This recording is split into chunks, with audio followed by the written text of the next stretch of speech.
Well, hello there, ladies and gentlemen, and welcome back to Path to Abundant Living. I am your moderator, Ryan Ruff. It's great to be back with everybody today on the show. As we always do, we're going to have another great wealth management related conversation alongside my right hand guys, and that is Mr. Matt Nordman and Scott Morrison of Morrison Nordman Wealth Management. Super excited to get into today's conversation with one of our esteemed guests that we're welcoming on today, and that's Dr. Daniel Carlin, the founder and CEO of World Clinic. Big conversation lined up for you guys today where we're going to be diving into the idea of longevity planning and concierge medicine, a lot of really interesting topics that are coming to the forefront of concern and consideration here in today's day and age. So boy, are we excited and grateful to be spending some time with Dr. Carlin here today. But first, let's go ahead and say hi to the guys. Matt, Scott, good to see you guys this morning. How we doing? Morning, Ryan. Good to see you. Morning, Scott. Good morning, Ryan. Good morning, Matt. How are you doing, Morning, Scott? I'm good. Morning, fellas. Morning. Well, gentlemen, look, we have Dr. Dan Carlin lying in wait, going to be joining us here in just a moment for today's conversation, but I'll have you guys tee it up for our audience. How come we wanted to sit down with Dr. Carlin today for the audience's sake? So, Ryan, I believe we all know that health is really important to all of us. I met Dr. Carlin a few years ago as part of a group, mastermind group that we're part of, and I remember a couple of things he talked about. We all know what's our most important asset. And we all think, well, our health. And Dr. Carlin's like, well, it's your pulse. Because if you don't have your pulse, you don't have anything. And so you start thinking about, okay, we all want to live as long as we possibly can, but we also want to be as healthy as we possibly can. I remember he had mentioned something along the lines, well, if you knew you were going to live 88 years, would you want 87 and a half, the most active you can possibly be, and maybe that last 6 months your body just gives out? Or do you want that last 10, 15 years of just this slow progression into, just a miserable physical life? And of course, nobody wants that, right? And so what are the things that we can be doing, as well as what's happening in the medical community and the advancements that are being made? He's told different stories, and I'm not sure which ones he'll get into, but with the adult stem cell research that's being done, and I don't know if he had seen it, we'll ask him, but I just read an article, I was telling Scott about this, about a whole eye transplant that took 21 hours. And again, it wasn't about getting actual sight back to this gentleman, but it was advancing, everything that's happening in the science of medicine. And so it's fascinating. We all want to live that healthy life as long as we possibly can. I said, well, who better than the expert of Dr. Carlin? Fantastic. Well, with that, ladies and gentlemen, we of course want to welcome Dr. Dan Carlin to the show. Dr. Dan, thank you for spending some time and carving some time out for us of your busy schedule. Great. I'm glad to be here. Thank you, Ryan. Nice to see you, Matt. It's been a while. Good to see you. Scott, nice to meet you too. You too. Thank you, Matt, for remembering the fundamental lesson, right? There's no wealth if you don't have a pulse, okay? There's no enjoyment of life. There's no family. All the things that we value and treasure, if you haven't protected that most fundamental thing, which is your lifespan, you've got it backwards. Right, you've got things in the wrong order. So I'm going to stop there before I go off on a tear. Ryan, I'm super happy to be here. I want to make sure that I answer your questions and bring up the topics that you want to discuss. Left to my own devices, I can wander freely across the whole longevity landscape, etc. But I don't think you want that. So let's move in. All good, all good. Well, let's start kind of high level then today, Dr. Carlin. Why don't you give us a little bit about your background and how World Clinic came about in your life? Sure. So I'm a former naval officer and a board certified emergency physician. About 25 years ago, I started a telemedicine practice for ships. When I started, we were using shortwave radios, and then the internet started a little bit, and I say a little bit because back then we dealt with a bandwidth of maybe 27 kilobits per second, which is about 1/1000th or 1/10,000th of what we have now. But it was an exciting time, and not surprisingly, they started getting super yachts as clients, and we would take care of super yachts. This was around 1998, 1999. By 2007, our principal clients of the practice were the families who owned the super yachts. And there was a little bit of a learning curve, but it was pretty straightforward. What they wanted was an accountable physician on a moment's notice from anywhere in the world where they were. And this physician would step in and initiate care telemedically, if you will, but then manage a case to its completion. That was the first value proposition. Help me respond to a new problem and make it happen fast. And by the way, I'm literally in Timbuktu or Mali or Singapore or Moscow. Okay, so we built the model. And fortunately, we were able to keep up with the internet. Things took a huge leap forward a few years ago with the advent of the smartphone. And now we've built an entire system around an access point around the smartphone. And here's the problem. When you prevent these sort of preventable deaths, which we were quite good at, my background, emergency medicine, that's what we do for a living, right? You do a good job at that. The next natural question is, hey, how can you maximize my lifespan so we don't even have that conversation about me having a heart attack in Moscow? So how are we going to do that? So I got very interested in that about 8 or 9 years ago, and looking at it from a biologics molecular basis. What's going on? And Matt, I've shared this at some of the conferences that we've shared together. But what's going on is your body ages through a very specific mechanism called oxidative injury or free radical injury. But what it really means is that your cells are aging, and they age faster when they're exposed to the wrong things that force the cell to keep up with an excessive amount of metabolism, if you will. Metabolism creates free radicals. Free radicals it's not Jerry Garcia or Angela Davis. It's a free electron that's bouncing around a cell, and it collides with things like DNA. And when you damage DNA, of course, you set up a cancer risk. Or maybe it collides with the mitochondria. Mitochondria die and the cell dies. Now you're setting up a scarring situation, which leads to things like atherosclerosis and kidney failure. But the common cause is, how do we prevent the cellular injury? So I got very interested in that. And now we look at longevity strategies. It's all about protecting that individual cell from the mechanisms of injury. Now, again, I can freely wander into dark corners about how to do that, and I want to keep us on a level plane here. But there's some fairly simple strategies, and then some very advanced, I'm not quite sure of strategies yet. But let me pause there and see which way you would like to take this for your audience. So I'm kind of curious with the free radicals and the mitochondria. So a really good friend of mine who is a health and fitness performance speaker and travels the world about this, and the health of the mitochondria. And so I remember you talking about, if you're going to exercise, right? Weight training is the fountain of youth, we hear, but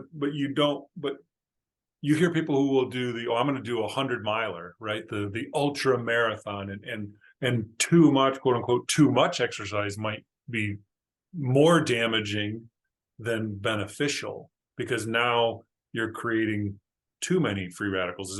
Am I saying that correctly? Yeah, you absolutely are. You absolutely are. Look, our cells are designed to respond to load, but just for the record, genetically, load was things like walking 20 miles to get a fish, or working all day long in the sunshine to harvest a field. It was never running 75 miles straight. And that particular example, your tremendous amount of metabolic activities going on in mitochondria, powering those muscles, converting glycogen to glucose. You run out of glycogen, now you start breaking down muscle and breaking down fat to feed more glucose to keep those muscles running. But these muscles are now running, and the very act of burning glucose at the cellular level creates free radicals. And again, we're pretty good at managing a modest free radical load. It's when we exceed the ability of the cell to absorb the free radical load that we start to do damage. Running 75 miles is no question in my mind that fundamentally damages your cells, damages your body. It can also dangerously overdevelop muscles like your heart. We have a neighbor who's an ultra marathoner who sadly passed away from an overdeveloped, basically a huge left ventricle that became so big because it made perfect sense when he's running 30 miles a day. And then he unfortunately ran up a mountain, exceeded his ventricle's capacity, and passed away. And this is the last guy on earth you'd think that would pass away in a body fat of like 0, an extraordinary ability, but he overdeveloped his heart. This was a direct result of damage that he caused with these 75 extreme exertion things. So what would you say people should be doing, right?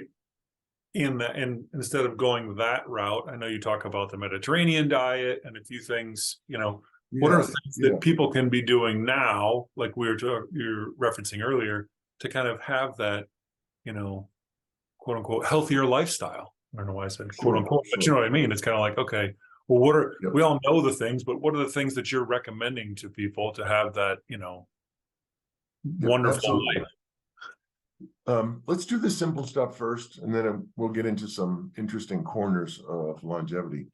The simple stuff works, and we call it the Mediterranean diet, but what is it really? It's healthy fats, a little bit of carb, and protein every day, a little bit of protein every day, okay? That's what we're talking about. And it's not 5,000 calories a day of the Mediterranean diet, it's about 2,500. So, nobody wants to hear this, but calories a calorie, dude, in the sense that too many calories, you're going to put on weight. And it doesn't matter if it came from protein or fat or glucose or sugar, pastries, pasta, I don't care. A calorie is a calorie. And when you take in more than you burn, you create, you store fat. So, okay. So Mediterranean diet, 2,500 calories a day. You want to lose weight, cut it down to 2,000. You want to really lose weight, cut it down to 1,200. Okay. But let's not get carried away with that, because weight loss itself is not so great when we're older. This is something I feel pretty passionate about. When we get older, losing weight is tricky because we'll actually consume our own muscle mass as part of this weight loss process. We'll burn up our fat, but we'll also take muscle. And as opposed to when we're 16, 17, 20 years old, we can build muscle right back up in relation to, if we want to, eat more protein, exercise a lot, and your muscle's going to come back. That doesn't happen in older people. We don't rebuild muscle. So you have to be very conscious, and I'm going to take you into this corner of medicine for a minute. You don't want to lose muscle. Okay, I know you want to lose weight. Not a problem. We're going to cut back calories, yes, but we're not going to cut back protein. You need protein every day, twice a day, probably around 40 grams. What is that? That's like a small sausage patty, 1 egg, okay? But you got to have it every day. Your body, as we get older, again, we have this natural attrition rate of our muscles.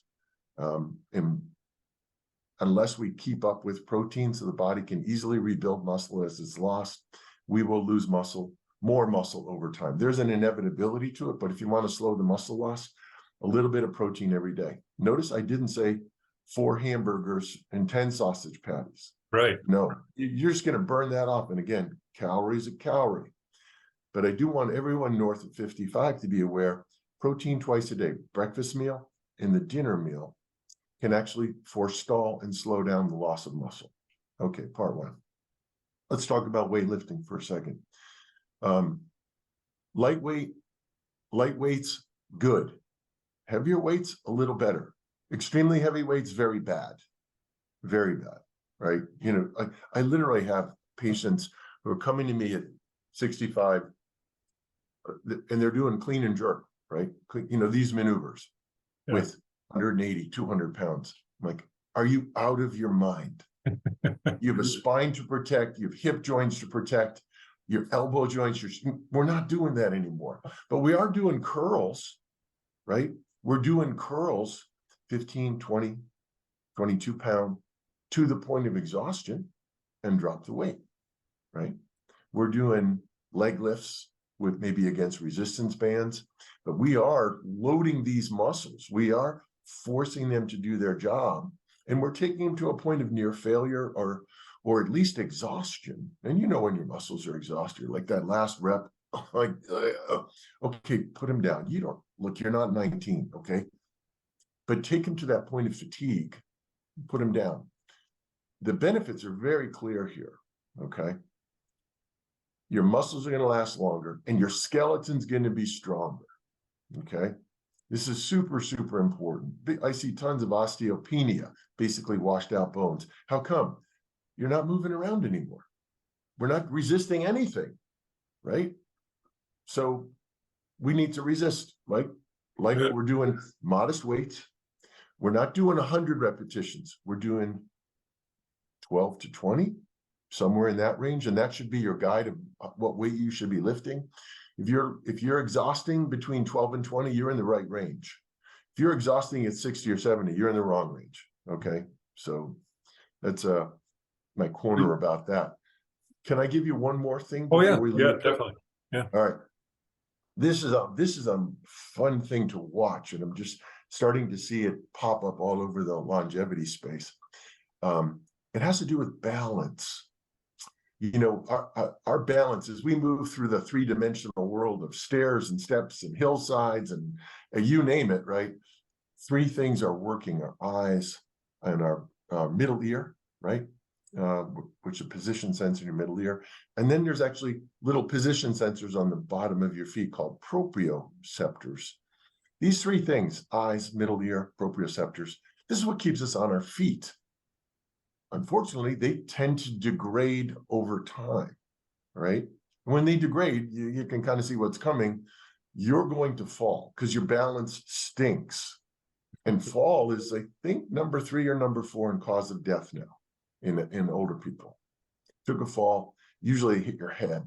And when I was an ER doctor, I saw this every day of my career. An older person falling, hitting their face, etc. So what I'm seeing now in the longevity community is a very specific and deliberate effort at preserving balance. So you see people on these roly-polies. You've seen these things, right? It's a board. It sits on a cylinder. When you first get on it, you have sort of 2 little walking sticks to keep you on the board. And your body wants to wobble and wobble and wobble, and you're all over the place. We give that 2 or 3 days. You don't need the sticks. You're training your cerebellum, the proprioceptors. You're re-engaging these 3 fundamental elements of balance. And what a shock when you call in them to do their job. They do their job. Now you're seeing an absolute radical improvement in your balance. I'm not saying you have to go as crazy as that classic roly-poly board, but we have patients that stand on a board that has a dome underneath it, a half dome, convex dome, right? And all I want them to do is keep them from falling down and touching the board on the floor. And again, I start them with a little stick or a cane, and you'd be amazed. Within 2 days, they're on that thing, wiggling around, playing some music, and the board is staying upright. I'm like, what is going on here? It's like, it's your body, man. It's, you call on it to do a job, and it does it. And I love this. I have to tell you, I love this. I look at it like clinically. I've been in the trenches on elderly falls, and it's tough. Broken hip, smashed face, broken nose, subdural hematoma, you name it. If I can forestall that, I love it. Correct me if I'm wrong. If you don't, then you can tell people who haven't done that, because you start to end up getting that shuffle, right? Because then it's the fear of the fall. You got it. The fear of the fall. They start doing that broad-gazed shuffle as they move along. So I love the balance thing. Sort of a side note to the balance thing. There seems to be a connection with everyday drinking and a gradual accelerated erosion of the balance, of the neurologic wiring to the proprioceptors on your feet. to a lesser degree your middle ear, a lesser degree of your eye. And this is a part of longevity, Matt, is that you really want to live a long life, you probably don't want to drink. Okay. I mean, it's just a hard truth. I hate to say, and boy, do I love beer in the summer. Oh my goodness, or a glass of wine at Thanksgiving. But these become special events as opposed to daily events. Right. It's the daily consumption of alcohol. Man, that's tough. That's tough on neurologically. It's tough on you. It's basically it's a poison, a very pleasurable poison, but it's a poison. If you want to go long, you limit the alcohol too. Got it. Dr. Carlin, you alluded back to a time when people were hunters and gatherers, basically, and that was enough to keep the body strong and healthy. We didn't have the exercise machines. We didn't think that we didn't think to actually exercise. We just did it as a normal course of living. How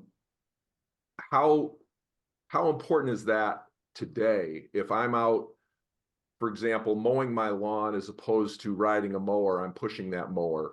Or if I'm walking a couple of miles a day with my wife, as opposed to running a half marathon. How important are those things today, as opposed to, like you said, you were talking about a lifting regiment, the balance and things like that. Can some of those things be accomplished just by an active lifestyle? Absolutely. Thank you for asking that, Scott. You guys are probably familiar with the blue zones. Have you heard of this term, blue zones? These are areas of the world where people routinely live to be 100.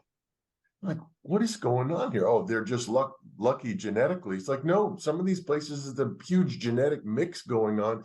Why are they living to be 100? And Scott, here it is. Really simple. You want to live a long life, you're moving every day. Most of these places are mountainous, okay? Not all of them. Like Okinawa is not that mountainous, but certainly Sicily is, right? You're walking every day to the market. You're going up the village, you're going down the village, right? Also, these are places that are not blessed with massive amounts of unlimited cheap food. Food is a premium. It's incredibly important, but somewhat expensive or difficult to get. So we're looking at people who are naturally eating in complete balance. They don't overeat because they can. They actually can't, but they are doing 2,000 to 3,000 calories a day, right?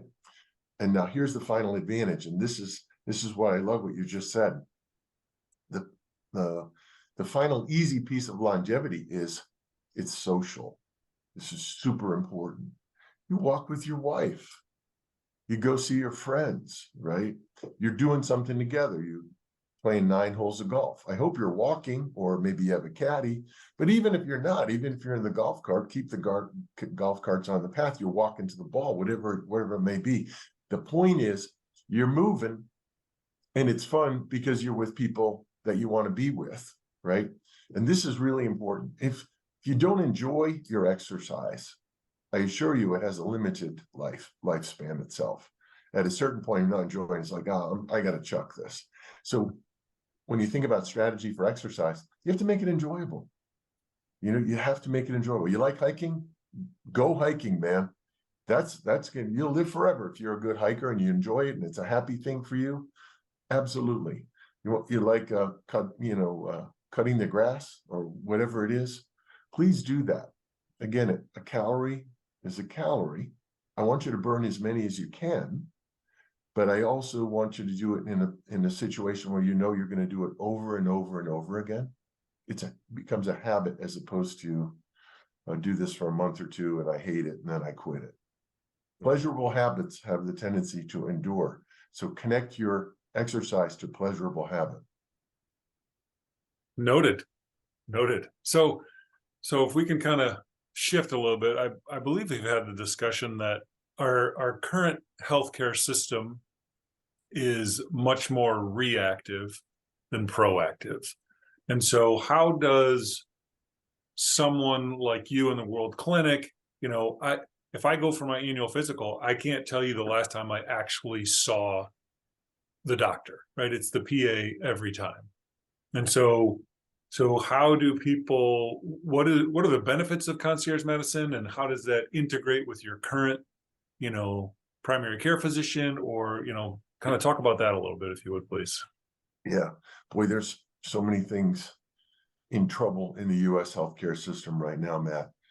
Let's just start with the fact we've lost almost a generation of older primary care physicians to COVID, burnout, exhaustion, and unfortunately, relative poverty.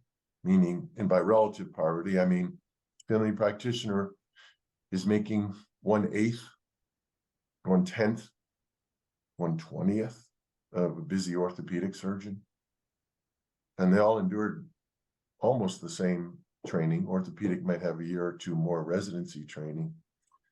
And this is true in internal medicine and family practice. And these were the folks who always sort of stood as the entry point and then organized things and figured out, okay, I think I know what's wrong with you. Let me assign the specialist. They were a triage tool. They treated the simple stuff, and they kept an eye on the longevity stuff like blood pressure, diabetes, blood sugar, depression, these chronic conditions. They're almost gone now. Within the conventional healthcare system, access to them is quite limited because there's so few of them.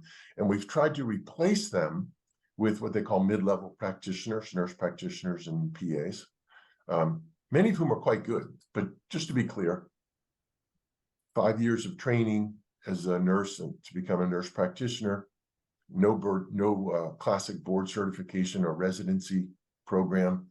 They're not equivalent. They're not even close to being equivalent. I mean, a guy like me has to get through 4 massive examinations before I call myself board certified in emergency medicine. This doesn't exist in the world of mid-levels, where it's not as highly developed. There are places to get certificates, etc. But in medicine, to call yourself a doctor, it's tough and it's long. Call yourself a nurse practitioner in PA, it's not tough, it's not long. There are some programs that are 100% video-based with no clinical training at all. And you graduate, I'm a nurse practitioner. At that point, you can go see patients with having never seen a patient before in real life, okay? I'm gonna get off that wagon because I know a ton of wonderful PAs and nurse practitioners. A whole bunch of them actually work for us. They're amazing. They love their work, they're so dedicated. But I'm just saying it's different now. Okay, so what do, right? You need a primary care physician. You absolutely positively have to have one. There are so few, and so you got to follow the money, right? And follow the money means you got to find a concierge physician who's incentivized to take care of you, who's incentivized to do a good job so you will renew their contract, and this physician can make a living next year and the year after and the year after and the year after. This concierge physician should be responsive, holistic, thoughtful, a great listener, and have enough time. This is what you can't get in the current healthcare system, right? This is what you want to buy in a private medical system, a concierge system, or private practice model, right? These are starting to promulgate, but the truth is they're not as widespread as they could be, because your average retired person doesn't have $2,000 a year or $10,000 a year to pay a great concierge physician. They don't have it. So they're inside the conventional healthcare system with their Medicare insurance, and they're overwhelming the healthcare system. Because remember, the baby boom is now they're retiring, right? I'm sort of at the tail end of it. And I'm going to be 65 next year. There's like 70 million retirees in front of me, recent retirees in front of me, and they're overwhelming the system. So things are getting scarce on the primary care front. So I'm a big fan of concierge medicine if you can afford it. If you can't afford it, then you've really got to pay attention to the longevity stuff, the everything that we have previously discussed, and you've got to pay attention to the conditions you have, whether it be hypertension or obesity, and it's on you to now get them under control. And if But with the concierge medicine, you're the, you know, I don't want to say the pioneer, but the pioneer of the telehealth, right? And that's how you deal with it with your clients. And so if someone calls, they're going to get a physician on the phone in less than 30 seconds, correct? Correct. Who's Yep. going to know everything about me and Yep. be able to spend the time with me to say, oh, here's what's going on. Like I know with your group, you have the personal prescription kit, right? So Yep. that, and I know we don't have time today, but you've told stories about how that literally has saved people's lives with someone calling in and, you know, speaking with a physician while you're traveling in some foreign land or even locally. Whereas Yep. you call, like I say, you try to make your annual physical, and hey, we could probably see you in 6 months. Or, Yeah. you know, like you said, hey, heaven forbid there's something more serious, it, you know, it could be You're fatal. in trouble. Yeah. It's absolutely true. You think was a very odd freckle, and you can see a dermatologist in 3 months. And the dermatologist says, hey, I'm really sorry, this is a melanoma. I wish I'd seen you 3 months ago. Oh man, really? Yeah. In our world, I'm just going to talk about World Clinic and try not to be self-promoting, but we're trying to restore some really basic things. Access, reasonably fast access. In our case, it's ultra fast because this clientele is exceedingly mobile. And frankly, they don't care about money anymore. It's all about time. Time is their fundamental currency for the balance of their lives. I don't want to waste time. I don't want to get pulled into things that waste, take away my time. I have better things to do with my time. So we respond in that dynamic, make things happen fast. This clientele also looks for total accountability. They're looking for someone completely trustworthy because they're handing off a serious problem and they want it dealt with. So those are probably the two big things that we're really focusing on. Now, Matt, we started out primarily as an emergency medicine-ish practice. So everybody had a small personal prescription medical kit that we gave them. It's about the size of 2 VCR tapes. I'm dating myself. But it has 16 prescription meds in it, including nitroglycerin for chest pain, right? And EpiPen for bee sting allergies, and et cetera. But you had these meds, we could take care of you anywhere in the world and at least slow down a crisis. Now, it's 20 years later, and the clients are 20 years older. So we actually hired this year a full-time senior internal medicine physician because we're great at emergencies, but now we need to be great at managing chronic conditions. People with recurrent problems, whether it's depression, right? Hypertension, chronic pain, chronic sinusitis, all kinds of GI conditions, colitis, ulcerative colitis, migraines, all of this stuff. These are chronic conditions. And it's unfortunate, if you have a chronic condition, the system is really not set up to help you. Because you need a good primary continuous presence in your life, and you can't get that in the system as it exists now. Certainly not at a physician level. You can't get that level of provider. So we're seeing this as, okay, we're all 20 years older. I started this in my 40s, and like I said, I'm pretty mid 60s now. So now it's time to broaden the scope of the practice, and we have a senior internist. We have 2 family practitioners. Our internist is also an expert in geriatric medicine. Never saw that 20 years ago, but it's a perfect and normal evolution of this care model. It's like, we used to do great at urgent care ER medicine. Now we need to manage chronic illness better and stay much closer to the patients and have that access. And we're starting to do a lot more monitoring of chronic conditions. We people with congestive heart failure, we weigh these people every day, stay right on top of their fluid balance so they can never overload themselves by accident and throw themselves into heart failure, which is a dangerous thing, right? It's incredible. You do this well, you figure out what you need to monitor every day, and you monitor the heck out of it, and then manage closely. A lot of these chronic conditions never have a chance to flare up. I think that's going to be a big part of the future of medicine, that particular type of monitor and manage from a distance around a key metric. We want to be respectful of your time. If you have time for one more, which kind of ties into exactly what you're saying, you hear a lot. I have some friends who have done it and some clients who have done kind of the executive summary. You know, you go to Mayo or Cleveland Clinic and they'll do the full day MRI, you spend X amount. And I know there's some more and more places popping up, but don't you run the issue of sometimes doing those of, you know, false positives or false negatives? And so what would you have people do? Are those a good thing?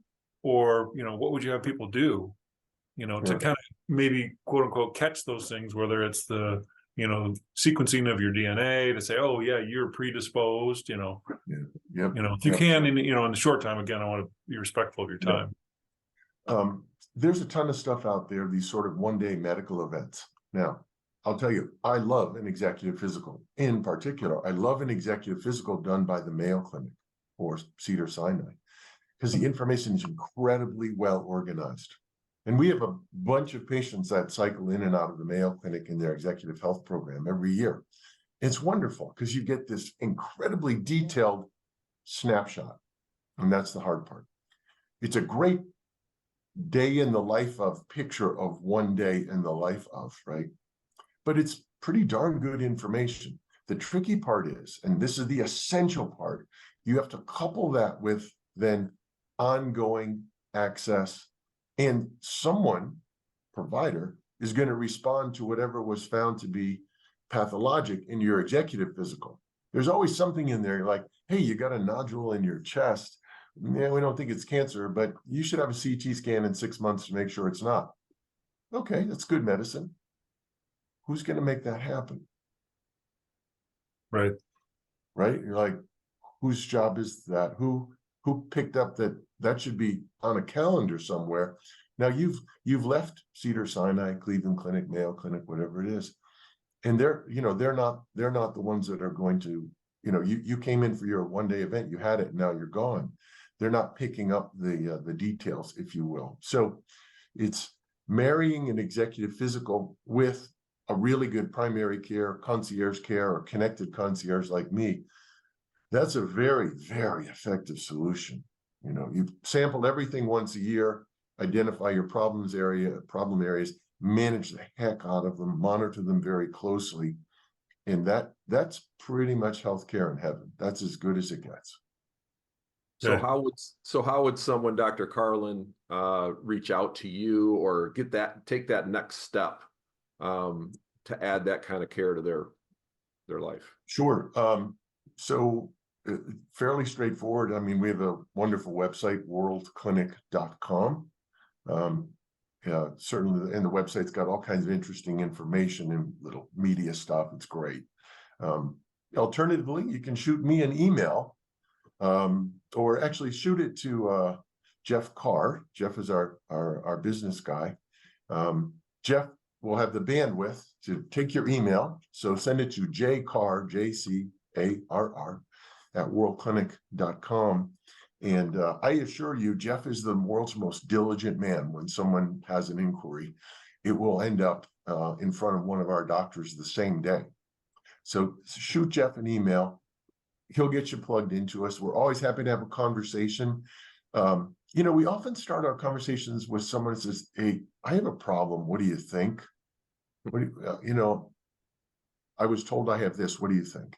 And we're always glad to give you 15 minutes to point you in the right direction. Notice I said 15 minutes, though. We can't turn into a 2-hour consult. That's right. Hard for us. But you'd be amazed at how much common sense you can impart to someone in 15 minutes and get them pointed in the right direction.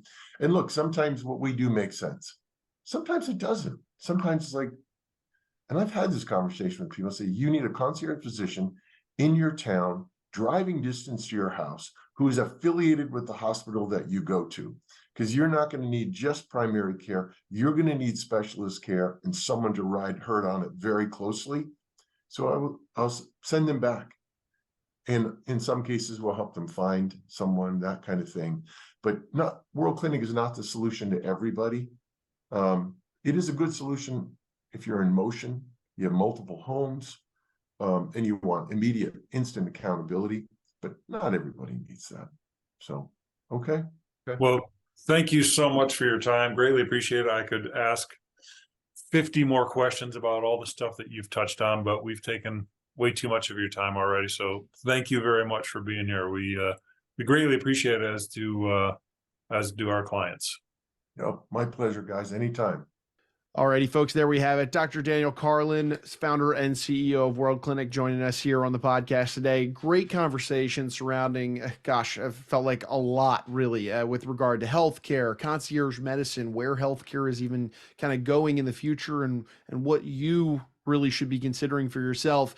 Guys, I'll throw it over to you. What were some of your big takeaways? Scott, let's start with you. What was one of your big takeaways from Dr. Carlin today? For a lot of my clients, watching me age over the time that I've had that relationship with them, I look at them, look across at me, and wonder how long I'm going to be around sometimes.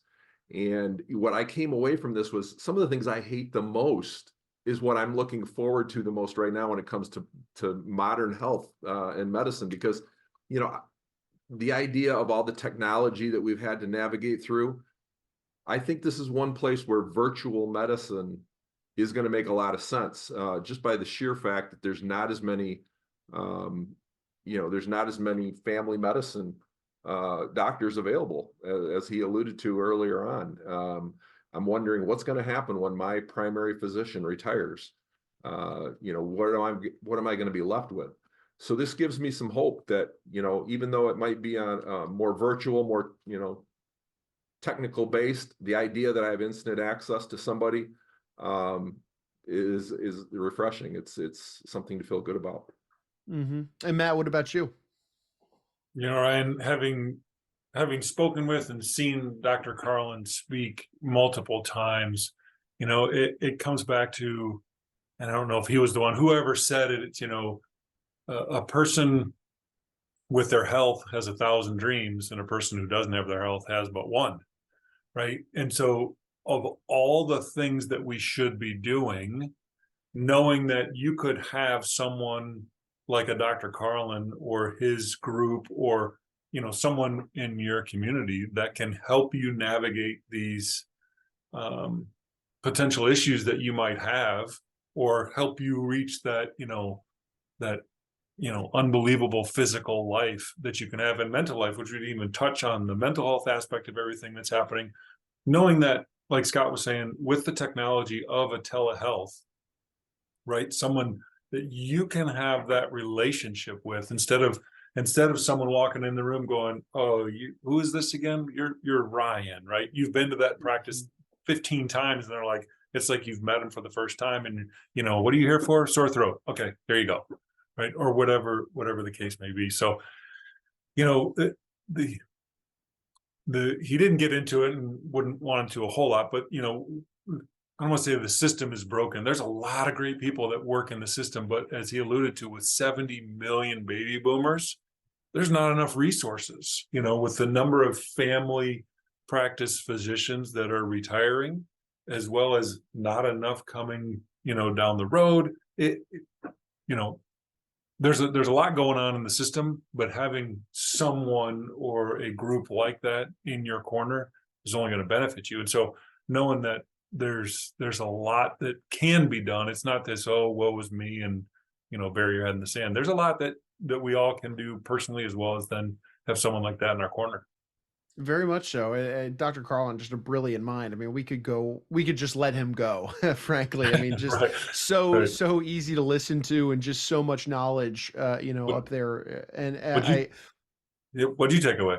Yeah. I think the biggest thing, it just kept coming back. I just kept hearing the word brought up, and it really was kind of an exclamation mark on any time we spoke to it, was access. Having the access to be able to have someone who, like you said, Matt, somebody who isn't going to treat you like the urgent care clinic may, or maybe even your primary physician's team may, where, oh, what do you have, a sore throat? Oh, okay, great. Or they're looking back at your chart to refamiliarize themselves with you rather than just knowing you and knowing your health.